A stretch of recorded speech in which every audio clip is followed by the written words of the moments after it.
nuestra artista llegó a dedicarse a esta profesión, pues ella empezó ilustrando en acuarela, pero el papel se le quedaba corto, y se presentó al programa Vigo Cidade de Cor, donde le contrataron para pintar 3 coles. A partir de ahí, supo que era lo que le apasionaba de verdad y lo que quería dedicarse. Para este mural, una serie de asociaciones feministas contactaron con ella porque querían hacer un homenaje al mural destruido en Ciudad Lineal, pero con mujeres de nuestra comarca.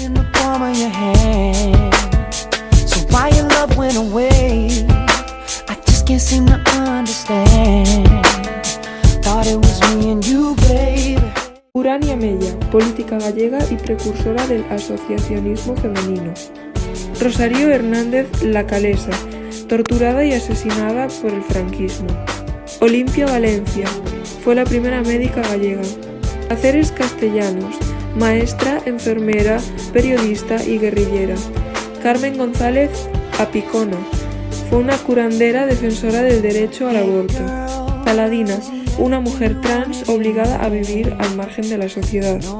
Corona González Santos, filántropa, fotógrafa y periodista. You will find